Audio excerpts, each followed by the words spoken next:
Bonjour Michel Goulier, tu es élu de Pamiers citoyenne à la mairie de Pamiers et à la communauté de communes Porte d'Ariège-Pyrénées. Depuis les élections municipales et même avant, tu défends le projet d'un accès aux soins de qualité pour tous les Apamiens. Et même si c'est un sujet qui devrait rassembler tous les acteurs, la mairie de Pamiers ne tient pas ce discours. Pamiers citoyenne a organisé une pétition et une réunion publique le 14 octobre dernier. Ont assisté à cette réunion des élus de différents niveaux, qui ont pu expliquer les accompagnements et les possibilités dont disposent les communes et les communautés de communes. Sur la question de l'installation de soignants sur le bassin apamien, que s'est-il passé depuis cette réunion? Merci déjà de me donner la parole et de me permettre de faire le point sur notre travail au sujet de l'offre de soins sur Pamiers. L'objectif de campagne était, c'est bien de l'avoir rappelé, d'obtenir l'inversion de la situation actuelle et de favoriser sur le bassin apamien le retour à une offre de santé de qualité et de proximité, une offre complète.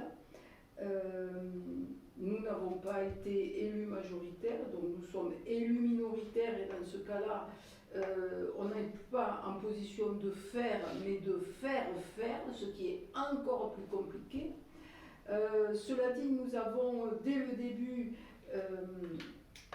et actuellement encore essayé de mobiliser tous les leviers, tant municipaux que communautaires, que départementaux, que régionaux et même nationaux, puisque nous avons rencontré bien évidemment Madame le maire, et nous en parlons régulièrement au conseil municipal, mais bien évidemment en vain, vous pouvez le constater, c'est pour ceux qui suivent les conseils municipaux. Nous pourrons revenir aussi sur la situation au niveau municipal. Nous avons rencontré bien évidemment M. Rocher, le président de la communauté des communes, qui a accepté une évolution puisqu'il a créé une commission au niveau de la communauté des communes, une commission dédiée à l'offre de santé. Monsieur Rocher a aussi mis en œuvre un contrat local de santé, mais c'est une démarche qui est très longue. Donc là, on vient de recruter le coordonnateur de ce contrat local de santé. Il y a 1 an de préfiguration, en gros c'est un diagnostic qui doit être fait au niveau de la communauté commune, autant vous dire que on n'est pas prêt de démarrer quelque chose d'effectif et d'efficace et de visible pour la population. C'est une volonté qui s'enclenche, qui a eu ses effets, puisque le Saint-Gironnais a déjà signé 2 contrats locaux de santé, Tarascon en a signé un. C'est une possibilité qui est faite aux collectivités, mais on ne peut pas dire que ce soit quelque chose de très rapide dans sa mise en œuvre et dans son efficacité. Bon, c'est une porte qui s'est ouverte. Nous avons aussi, alors j'ai aussi rencontré, le député M. Panifous, qui lui est censé intervenir au niveau national quand même, et je vais revenir sur ces interventions. J'avais rencontré bien évidemment Madame Taurine, qui a d'ailleurs participé bien gentiment à notre réunion publique du 14 octobre. J'ai rencontré Monsieur le sous-préfet. Alors Monsieur le sous-préfet est conscient du problème. C'est déjà un point important. Mais Monsieur le sous-préfet n'est pas un décideur. Monsieur le sous-préfet est censé être une courroie de transmission entre le local, le national et en sens inverse.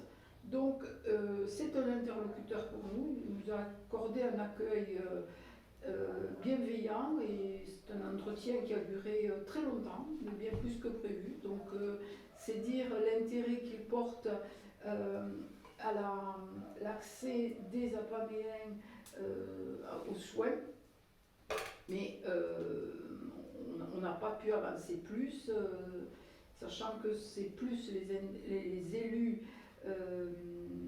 que sont Madame Pinault, les autres élus, les élus, parce que Monsieur le sous-préfet n'est pas un élu, c'est aux élus majoritaires de mettre en œuvre quelque chose, de prendre des décisions. J'ai rencontré aussi, on a rencontré de conseillères régionales, conseillères départementales. Chacun, j'ai rencontré aussi Madame Teki, la présidente du département. Chacun entend bien, ça, pas de problème, on nous entend. Mais que se passe-t-il depuis? Force est de constater que il n'y a rien qui suit, il n'y a rien qui se débloque pour Pamiers, et ça c'est particulièrement inquiétant pour les Apamiens. Alors Pamiers, je rappelle, il nous reste 9 médecins, 3 ont plus de 60 ans, il y a 16 000 habitants à Pamiers, 16 000 habitants sans compter les habitants des petites communes alentours qui viennent sur Pamiers normalement, qui viennent chercher des soins sur Pamiers. Donc c'est quand même très difficile pour toute cette population de trouver des soins, et il faut absolument qu'il y ait un moment qu'il y a quelque chose qui se débloque. Alors, il ne faut pas dire que c'est pas possible.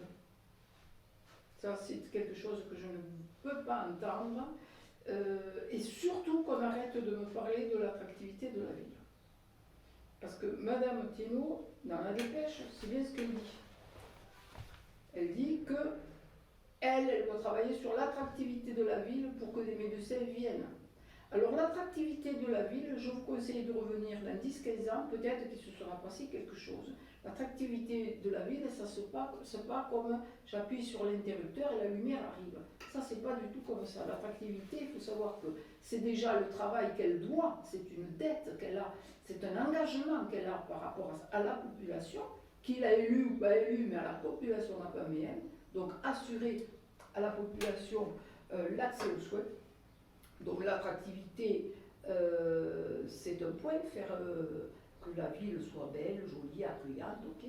Mais il y a un point qui lui échappe dans l'attractivité de la ville, c'est l'accès aux soins. Quand Pamiers Citoyenne a rencontré la population pour voir prendre son avis lors de séances au niveau du marché, pour prendre leur avis, nous avons rencontré des personnes qui évoquaient la possibilité de quitter Pamiers parce qu'elles ne peuvent pas se soigner. Donc c'est même plus, c'est déjà garantir à ceux qui sont là le minimum, quoi. Les gens risquent de partir parce qu'ils ne peuvent pas se soigner. Alors oui, parce qu'à très court terme, on aura 6 médecins à Pamiers. Sauf un miracle. Alors des miracles quand même, non. Je ne vais pas parler de miracles, je pense qu'il faut parler de volonté farouche d'élus qui font des choses.